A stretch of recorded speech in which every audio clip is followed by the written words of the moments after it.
అందరికీ నమస్కారం అండి. నా పేరు విజయ్ నాగవేరు. థ్యాంక్స్ లాట్ మన రెస్పెక్ట్ సినిమా నా ఛానల్ని ఇంతగా ఆదరిస్తున్న ప్రతి ఒక్కరికి చాలా చాలా thanks. Again came back with one more casting requirement అండి. ఇది వచ్చేసి casting call for an upcoming feature film అంటున్నారు. Production number 1 from Savitri studios అంట. సో ఆడిషన్స్ ఎక్కడ జరుగుతాయి అంటే పలాస, తెక్కలి, పాతపట్నం, శ్రీకాకుళం, విజయనగరం, వైజాగ్ అంటున్నారు. Seeking talented actors male and female ఇద్దరు కావాలంట, అన్ని వయసుల వాళ్ళు కావాలంట. రిక్వైర్మెంట్ ఫర్ సబ్మిషన్ వచ్చేసి పర్సనల్ ప్రొఫైల్ కావాలి అంటున్నారు. Reason head shots and full body pictures అంటున్నారు. యాక్టింగ్ షోరీలు అంటున్నారు. ఆడిషన్ వీడియో అని అంటున్నారు. సో ఇక్కడ ఫాలోవర్స్ అని ఇక్కడ వాళ్ళ ఏమంటారు మెయిల్ ఐడితో పాటు వాళ్ళ కాంటాక్ట్ నెంబర్ కూడా ఇచ్చారండి. అది నేను మీకు చెప్పే ప్రయత్నం చేస్తాను. దాంతోపాటు మన సబ్స్క్రైబర్ అడిగిన ప్రతి ప్రశ్నకి సమాధానం చెప్పడం అనేది మన బాధ్యత. కాబట్టి మన సబ్స్క్రైబర్ ఏం అడిగారు అంటే, సార్ ఇప్పుడు మీరు చెప్తున్న దాని ప్రకారం డబ్బున్న వాళ్ళు మాత్రమే సినిమా ఇండస్ట్రీలోకి రావాలి అంటున్నారు. సో డబ్బున్న వాళ్ళే సినిమా ఇండస్ట్రీలోకి వచ్చినట్లయితే మరి కొత్త వాళ్ళు ఆస్పైరింగ్ యాక్టర్స్ అనే వాళ్ళు రావడానికి అర్హత లేదా అనే టైప్లో అడగడం జరిగింది. దీన్ని కొంచెం డీటెయిల్గా డిస్కస్ చేసుకునే ప్రయత్నం చేద్దామండి. ఫర్ ఎగ్జాంపుల్ ఇప్పుడు స్టార్ బాయ్ సిద్ధు జొన్నలగడ్డ ఉన్నాడు. సిద్ధు జొన్నలగడ్డ ఇండస్ట్రీకి కొత్త ఏమో కానీ he's not from a poor family అండి. అంటే తను దరిద్రానికి దగ్గరగా బతుకుతూ ఆకలికి ఇదిగా బతుకుతున్న వ్యక్తి అయితే కాదు సిద్ధు జొన్నలగడ్డ అనే ఒక వ్యక్తి.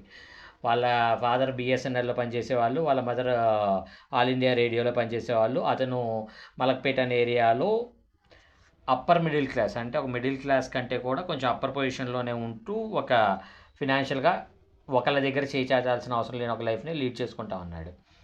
అంటే ఎప్పుడో ఒక దగ్గర 15-20 ఇయర్స్ బ్యాకే ఒక 20 లక్షల కారు, థార్ లాంటి ఒక కారు కొనుక్కోవాలి అనుకొని తను వెళ్ళి దానికంటే బెటర్ వెర్షన్ కారు కొనుక్కొని వచ్చిన ఒక వ్యక్తి.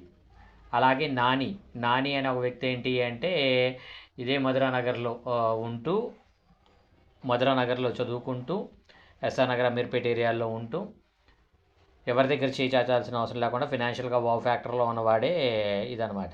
సో అలా చేస్తూ పరిచయాలు పెంచుకుంటూ రకరకాల ఎఫ్ఎం రేడియోలో పనిచేస్తూ, ఇంటర్వ్యూలు జాకీగా పనిచేస్తూ, రేడియో జాకీగా పనిచేస్తూ, పరిచయాలు పెంచుకుంటూ, ఆడిషన్స్ చేసుకుంటూ అక్కడ ఒక అవకాశం అందిపుచ్చుకొని తద్వారా తను నటుడిగా ప్రూవ్ చేసుకున్నవాడే నాని. అలాగే ఇప్పుడు కిరణ్ అబ్బవరం అయినా కానీ he came from the short film background. Kiran Abbavaram అనేవాడు యూఎస్లోనో యూకేలోనో సమ్వేర్ అబౌట్ ఎక్కడో కానీ సాఫ్ట్వేర్ ఇంజనీర్గా పనిచేశాడు. నాకు బాగా తెలుసు కిరణ్ అబ్బవరం హీరో అవటానికి ముందు ఓ మంచి షార్ట్ ఫిల్మ్ తీశాడు. ఇప్పుడు శ్రీకారం అనే ఒక సినిమా ఏదైతే ఉందో శర్వానంది, యాక్చువల్గా దాన్ని ఒక డెమో ఫిల్మ్ కింద చేసినప్పుడు కిరణ్ అబ్బవరం దానికి హీరో. అయితే అప్పటికి అతనికి మార్కెట్ లేదు కాబట్టి మినిమం హీరో మెటీరియల్ ఉండాలి అని ఫస్ట్ దానికి నాని అనుకున్నారు. నాని తర్వాత శర్వా అనుకున్నారు. So Kiran Abbavaram came from the financially wow background. నేనేమంటాను అంటే ఇప్పుడు ఎవరో వచ్చి మన కోసం ఖర్చు పెడతారు, ఎవరో మనల్ని స్టార్ చేస్తారు, ఎవరో మనల్ని హీరో చేస్తారు అనే భ్రమల్లో బయటికి రండి. అండ్ డైరెక్టర్లకు కూడా నేను చెప్పేది అదే, ఎవరో మనల్ని అమ్మేసి ₹1 2 కోట్లు 10 కోట్లు 20 కోట్లు ఖర్చు పెట్టేసి మనల్ని డైరెక్ట్ చేయడానికి ఇక్కడ అందరూ ప్రొడక్షన్ హౌస్లో ఓపెన్ చేసి పెట్టుకున్నారనే భ్రమల్లో బయటికి రండి. అలా కాకుండా మన టాలెంట్ మనం పరిచయం చేయడం కోసం ఒక షార్ట్ ఫిల్మ్ కావచ్చు, ఒక యూట్యూబ్ సిరీస్ కావచ్చు, ఒక డెమో ఫిల్మ్ కావచ్చు, అంటే కనీసం 1 లక్ష నుండి 10 లక్షల వరకు మనం ఖర్చు పెట్టుకోగలిగే ఒక పొజిషన్లో మనం ఉన్నట్లయితే అప్పుడు మన టాలెంట్ అనేది ప్రపంచానికి పరిచయం అవుతుంది. ప్రపంచానికి పరిచయం అయినప్పుడు మాత్రమే మనం దానికి సంబంధించి ఏదైనా తెచ్చుకోగలుగుతాం అనేది నేను మీకు మెయిన్గా చెప్పేది.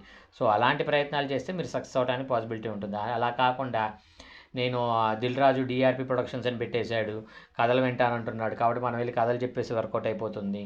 అలాగే గోల్డ్ బాక్స్ ఎంటర్టైన్మెంట్ చిరంజీవి గారి కూతురు ఆవిడ పెట్టేశారు, ఆవిడ కూడా కొత్త వాళ్ళని ఎంకరేజ్ చేస్తానంటున్నారు. అలాగే పింక్ ఎలిఫెంట్ అని నిహారిక కొణిదెల గారు పెట్టారు. కాబట్టి మనం వెళ్ళి కథలు చెప్పంగానే ఓకే అనేసి అద్భుతమైన కథ, దీనికి 10 కోట్లు కాదు 50 కోట్లు అని నేను ఖర్చు పెడతాను, నువ్వే డైరెక్టర్వి అని చెప్తారని ఒక ట్రాన్స్లో ఉండి ముందు బయటకు వచ్చే ఒక ప్రయత్నం అయితే చేయండి. ఎందుకు అంటే ఇక్కడ నేను మళ్ళీ చెప్పేది ఒకటే, ఒకడిని మనం సాయం అడిగే ముందు మనం వాడికి ఎలా ఉపయోగపడతామనేది చెప్పినట్లయితే ఆ సాయం అనేది కొంచెం దగ్గరికి జరుగుతుంది. ఇప్పుడు కాసేపు అనుకుందాం, మీరు చాలా గొప్ప కథ చెప్పారు, సినిమా ఇండస్ట్రీలో ఇంతవరకు ఎవరు చెప్పని కథ చెప్పారు, చాలా యూనిక్గా చెప్పారు.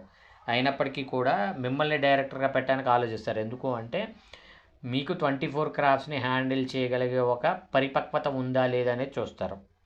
ఆ పరిపక్వత కనుక లేదు అనుకున్నట్లయితే మిమ్మల్ని ఇమీడియట్గా పక్కన పెట్టేస్తారు.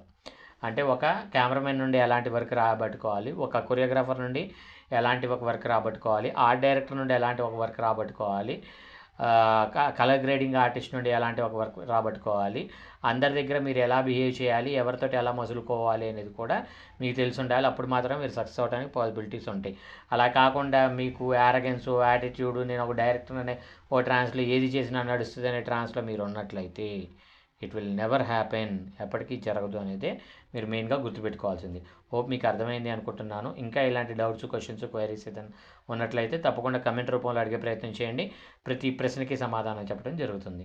So getting back to the casting requirement, వీళ్ళ కాంటాక్ట్ నెంబర్ వచ్చేసి 9603917091. I repeat 9603917091. సో ఇంత కష్టపడి ఎక్కడెక్కడ ఏ కాస్టింగ్ రిక్వైర్మెంట్స్ ఉన్నాయి అనేది ఎతికి మీ వరకు తీసుకొని వస్తున్నాను కదా.